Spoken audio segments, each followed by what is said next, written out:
प्रणाम श्रोताओं, आप सभी का मेरे चैनल भक्ति कथा सागर में बहुत बहुत स्वागत है।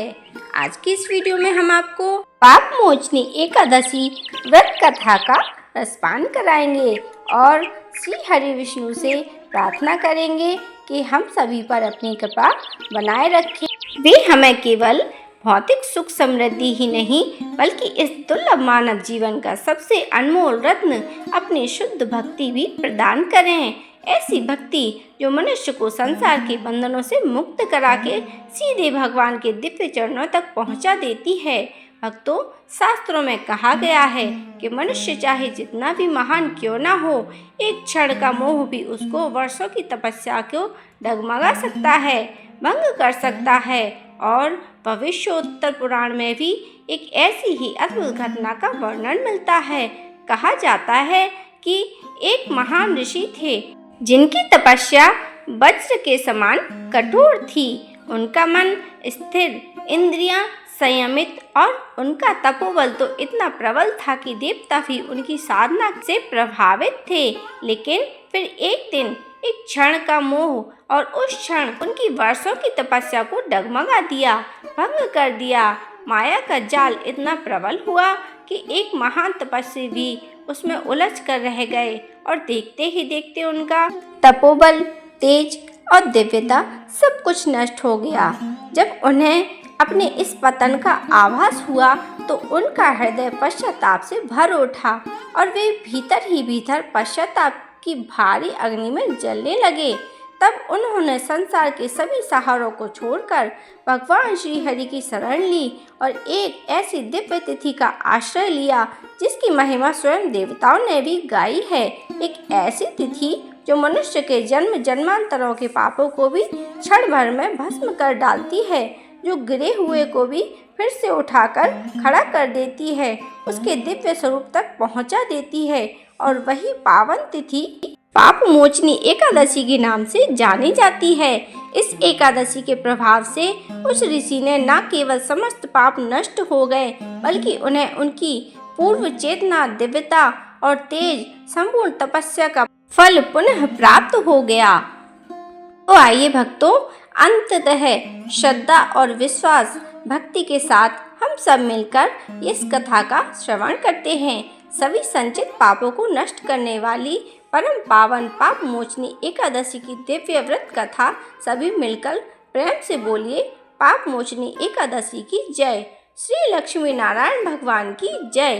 भक्ति में शक्ति कितनी होती है यह आप इस कथा से जानेंगे। और यह कथा है वृंदावन के एक संत महाराज जी की, जो कि भगवान श्री कृष्ण की आराधना किया करते थे। यह संसार मिथ्या है और जो भी सांसारिक चीजों में पड़ता है उसे अपार दुख सहना ही पड़ता है।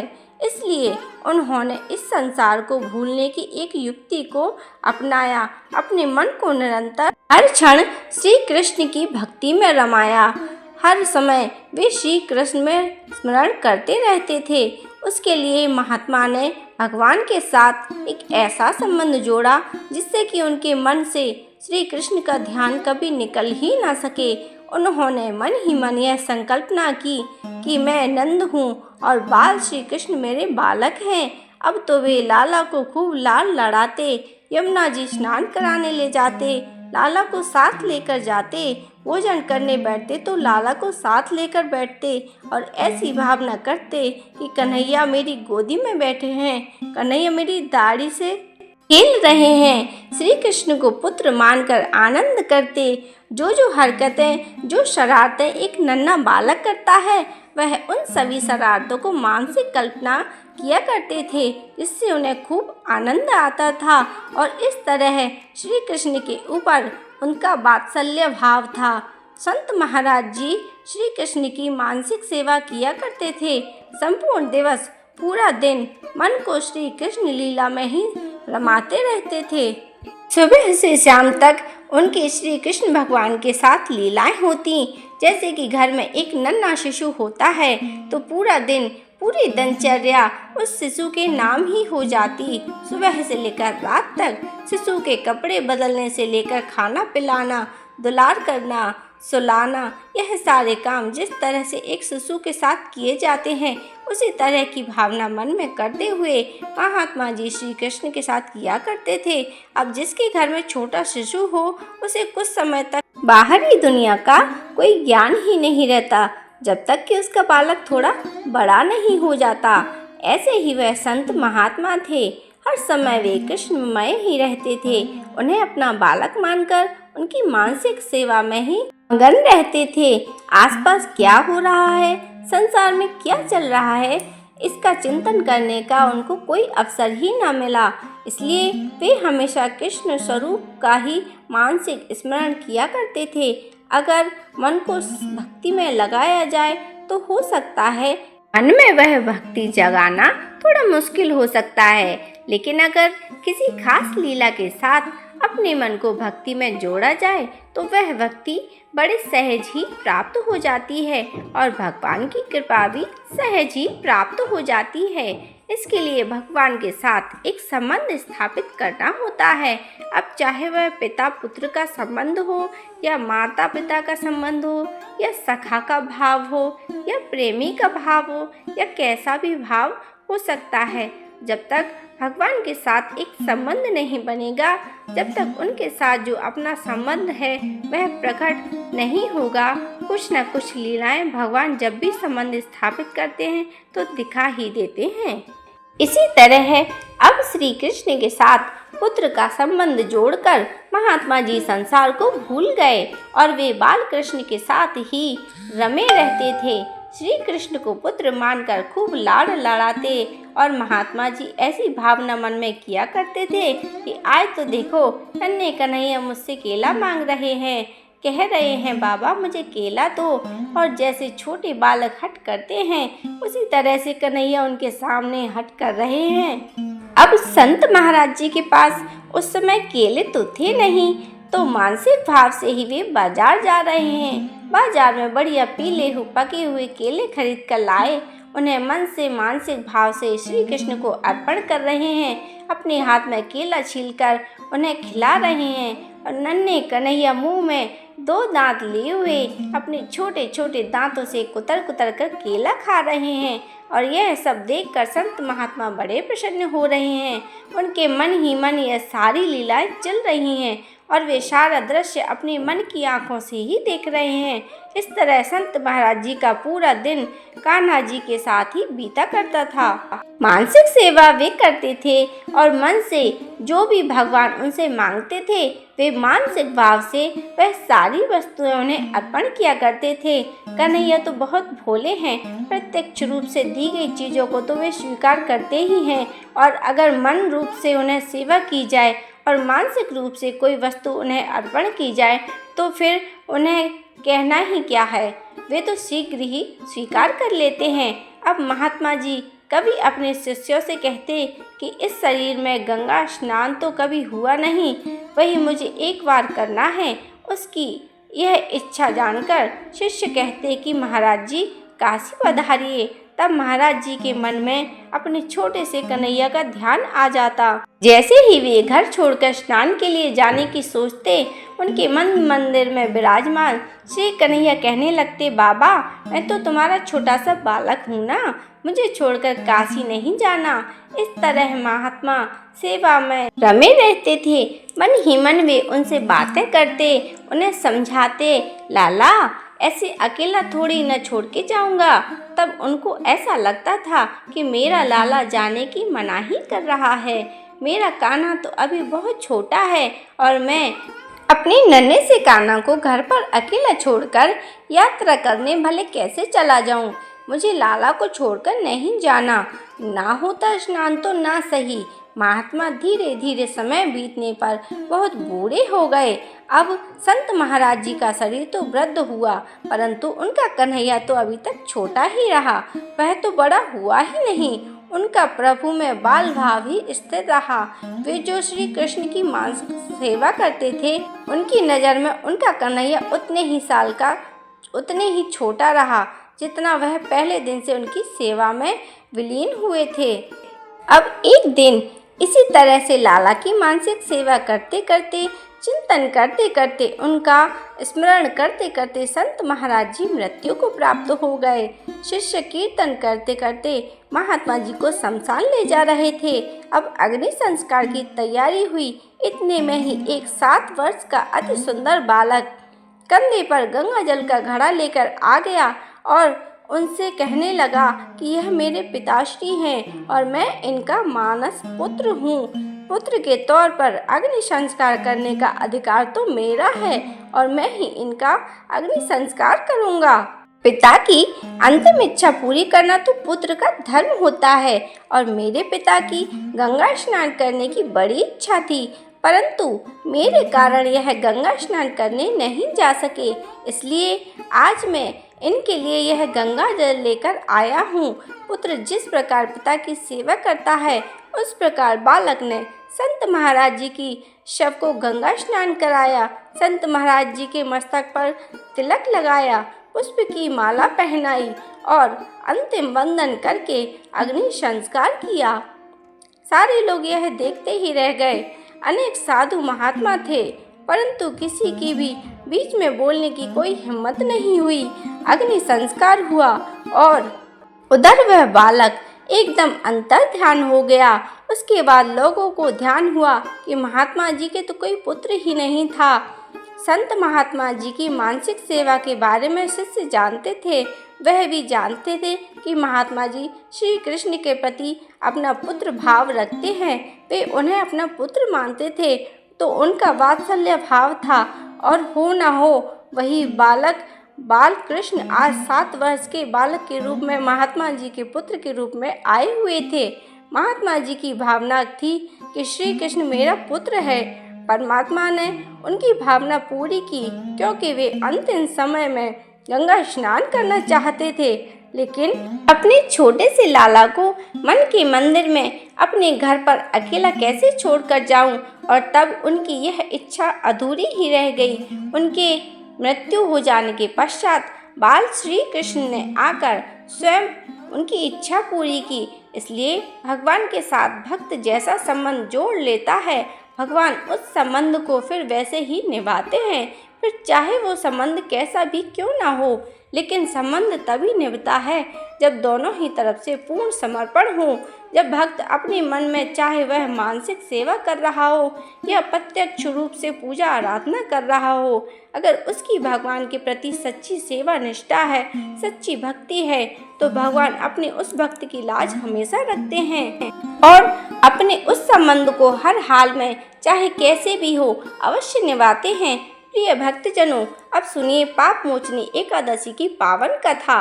एक समय धर्मराज युधिष्ठिर ने भगवान श्री कृष्ण से विनम्र भाव से प्रश्न किया।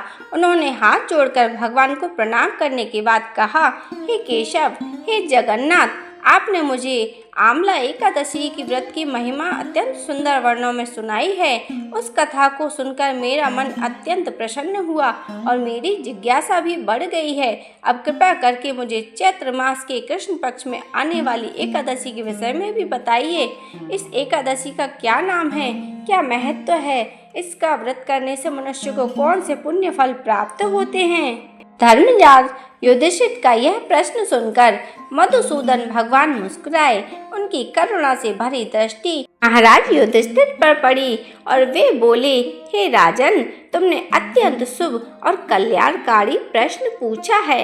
यह एकादशी सचमुच मनुष्य के जीवन को पवित्र करने वाली है। एक समय की बात है जब महाराज तपस्वी लोमश ऋषि ने इसी पाप मोचनी एकादशी की महिमा राजा मानधाता को सुनाई थी। चैत्र मास के कृष्ण पक्ष में आने वाली इस पाप मोचनी एकादशी व्रत का पालन करने से मनुष्य के समस्त पाप नष्ट हो जाते हैं और वह अष्ट सिद्धियों तक को प्राप्त कर सकता है। अब मैं तुम्हें वही पवित्र कथा सुनाता हूँ जो लोमश ऋषि ने राजा मानधाता को सुनाई थी, सो ध्यान पूर्वक सुनो। ऐसा कहकर भगवान ने उस प्राचीन पौराणिक कथा का वर्णन आरंभ किया। कई वर्षों की पूर्व की बात है।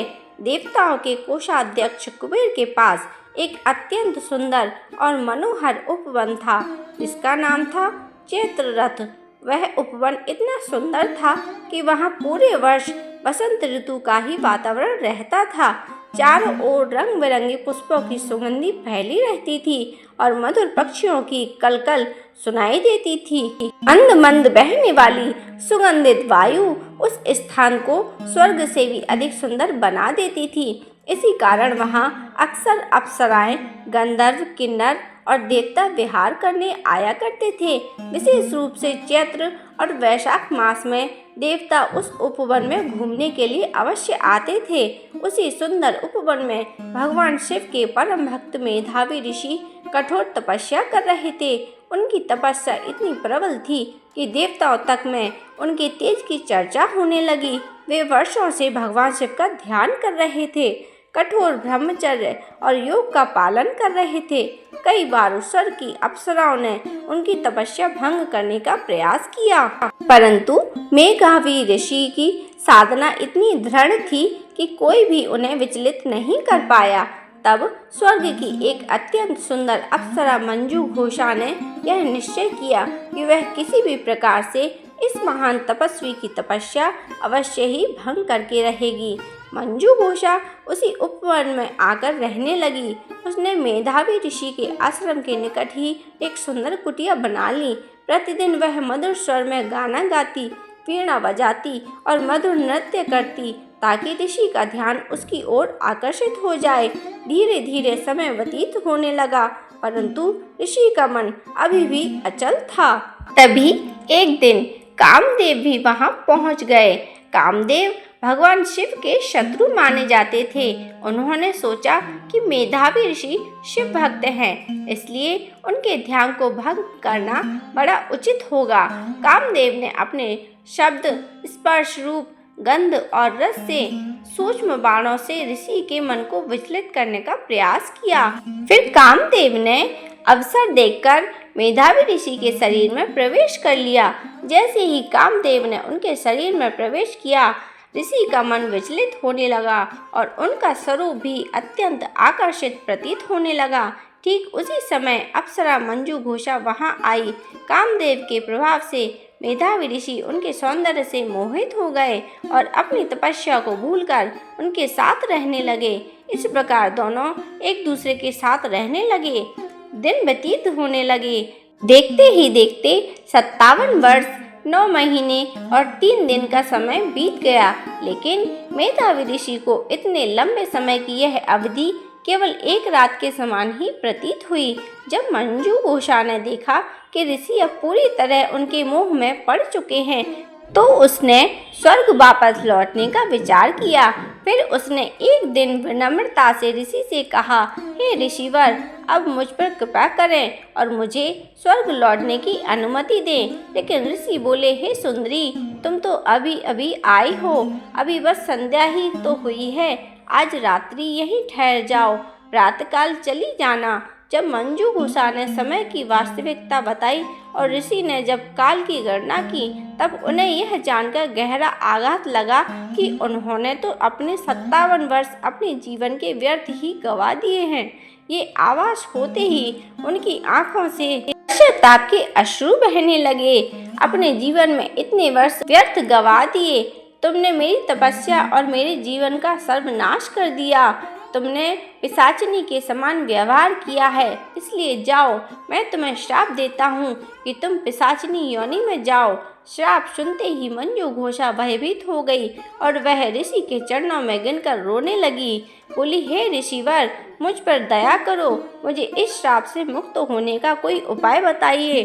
तब मेधावी ऋषि ने कहा, मैं अपना श्राप वापस तो नहीं ले सकता, लेकिन अब तुम चैत्र मास के कृष्ण पक्ष में आने वाली पाप मोचनी एकादशी व्रत का श्रद्धा पूर्वक व्रत पालन करना, तो तुम इस पिशाच योनि से मुक्त हो जाओगी। इसके बाद मेधावी ऋषि अपने पिता च्यवन ऋषि के आश्रम में गए और अपनी पूरी कहानी कही। जिसके बाद यह सुनकर च्यवन ऋषि ने उनसे कहा, पुत्र, तुमने तो बड़ी भारी गंभीर भूल की है, लेकिन इसका पश्चाताप संभावित है। तुम भी श्रद्धा से पाप मोचनी एकादशी व्रत करो, इससे तुम्हारे सभी पाप नष्ट हो जाएंगे। तब मेधावी ऋषि ने पूर्ण श्रद्धा भक्ति के साथ एकादशी व्रत किया और वे अपने सभी पापों से मुक्त हो गए। उधर मंजू घोषा ने भी इस व्रत को पूरी श्रद्धा पूर्वक किया। व्रत के फल स्वरूप वह पिशाच योनि से मुक्त हो गई और स्वर्ग लोक को वापस लौट गई। कथा समाप्त करते हुए लोमश ऋषि ने राजा मानधाता से कहा, हे राजन, जो भक्त इस पाप मोचनी एकादशी का व्रत करता है, इसकी कथा का श्रवण करता है, उसके जीवन में सभी पाप नष्ट हो जाते हैं। यह व्रत इतना पवित्र है कि इसके प्रभाव से मनुष्य को 1000 गायों के दान देने का बराबर पुण्य प्राप्त होता है। इस दिन भक्तों को हरे कृष्ण महामंत्र का अधिक से अधिक जाप करना चाहिए और पूर्ण उपवास रखते हुए भगवान श्री कृष्ण का स्मरण भी करना चाहिए। कथा समाप्त। सभी प्रेमी प्रेम से बोलिए पाप मोचनी एकादशी की जय। श्री हरि विष्णु भगवान की जय। तुलसी माता की कथा। एक बार की बात है, एक बूढ़ी माई थी जो भगवान श्री कृष्ण की, तुलसी माता की और एकादशी माता की पूजा किया करती थी। व्रत उपवास भी रखा करती थी। वह नियमित तुलसी जी को सींचा करती थी और उसके बाद एक बात कहा करती थी कि वह तुलसी माता को सींचने जाया करती तो वह कहती, हे तुलसी माता, सत्य की दाता, मैं तेरा विरवा सींचती हूँ, मुझे बहू दे, पीले रंग की धोती दे, मीठा ग्रास दे, वैकुंठ में वास दे, ग्यारस की मौत दे, चंदन का काट दे, अच्छा राजस दे, खाने को दाल भात दे और एकादशी के दिन कृष्ण का कंधा भी दे। बूढ़ी माई की यह बात सुनकर तुलसी माता तो सूखने लगी। श्री कृष्ण भगवान ने यह सब सोचा और देखा तो कहने लगे कि तुलसी जी को प्रतिदिन सींचा जाता है, फिर भी यह क्यों सूखती जा रही हैं। तब उन्होंने तुलसी माता से पूछा, हे तुलसी, तुम प्रतिदिन क्यों सूखती जा रही हो। तुलसी माता ने कहा, बस मेरे मन की मत पूछो प्रभु। भगवान बोले, मैं नहीं पूछूंगा तो फिर कौन पूछेगा। तब तुलसी मैया ने बताया, प्रभु, एक बुढ़िया आती है और अपनी बात कहकर चली जाती है। मैं उसकी सारी बातों तो पूरी कर दूं, लेकिन यह बताइए कृष्ण का कंधा कहाँ से लाऊंगी। तब भगवान बोले कि वह मरेगी तो मैं अपने आप ही कंधा देने आ जाऊंगा। तुम बूढ़ी माई से यह बात कह देना। इसके कुछ ही समय बाद एक दिन ग्यारस का दिन था। तब बूढ़ी माई मर गई। बूढ़ी माई के मरने पर सारा गांव इकट्ठा हो गया। उनका अंतिम संस्कार करने के लिए उसे उठाने लगे, लेकिन उसकी अर्थी बहुत भारी हो गई, जिस कारण से अर्थी टस से मस्तक नहीं हुई। गांव वाले बोले, यह तो बड़ी संस्कारी थी, बहुत पूजा पाठ किया करती थी, कोई पाप भी नहीं किया, फिर यह इतनी भारी कैसे हो गई। तब बूढ़े ब्राह्मण के वेश में भगवान वहां पधारे और कहने लगे, भाइयों, यह भीड़ कैसी है।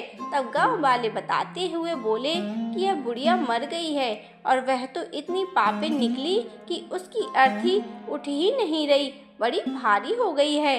भगवान बोले, अच्छा भाइयों, मुझे इसके कान में कुछ कहने दो, हो सकता है फिर यह उठ जाए।